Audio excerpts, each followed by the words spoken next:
Ես ձեզ էլ պիտի խոստովանեմ, որ ես երկար ժամանակ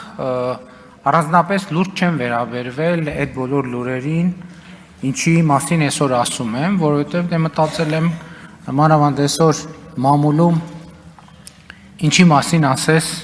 ինչ ասես գրում են, եւ ես չեմ մտածել, որ դա նման բան ընդհանրապես հնարավոր է, որքան էլ դա միամիտ հնչի, եւ պիտի ասեմ նաեւ, որ իմ լրագրողական գործունեության ընթացքում էլ ես չգիտեմ ինչպես է դա պատահել, բայց ես այդ թեմաների հետ առնչվելու առիթ չեմ ունեցել, բայց ինձ համար մի բան է խոսակցությունը, մի բան է բամբասանքի ժանրին նմանվող ինչ-որ մի բան, եւ բոլորովին ուրիշ բան է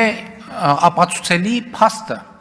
Երբ որ իմ առաջ եղել է ապացուցելի փաստ, այսինքն ես արդեն չէի կարող համոզված չլինել այդ լուրերի ճշմարտացիության մեջ,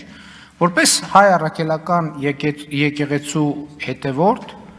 որպես մարդ, որ ունի հոգևոր կյանք, ինձ համար հարց էր, թե ինչպես պետք է ես վերաբերվեմ այս ամեն ինչին, եւ ինձ համար պարզ էր, որ ես այդ ամեն ինչին պետք է վերաբերվեմ համաձայն հայ առաքելական եկեղեցու ավանդի եւ կանոնների։ Եվ ընդ որում այսօր խոսում են նաեւ ընդդիմության ներկայացուցիչները, ասում են եկել են կուսության հարց են քննարկում։ Հարգելիներս, կուսության հարց չենք քննարկում։ Քննարկում ենք լեգիտիմության հարց։ Լեգիտիմության հարց, որովհետեւ 356 թվականին տեղի ունեցել Աշտիշատի ժողովը, որը մեր եկեղեցու համար սահմանել է կուսակրոնության դաս,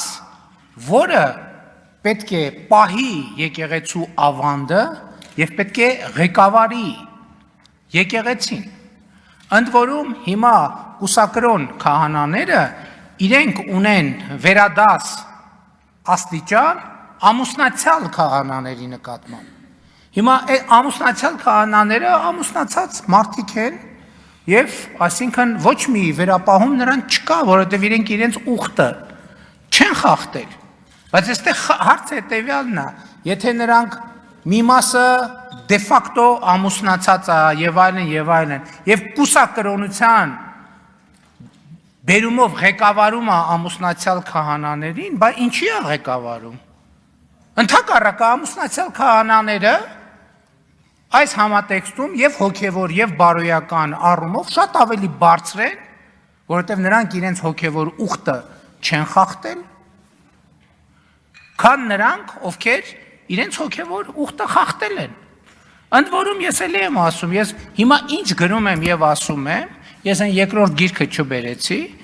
ես ամեն ինչը, ինչ նախադասություն ասում եմ, հիմնավորում եմ հայ առաքելական եկեղեցու կանոններով։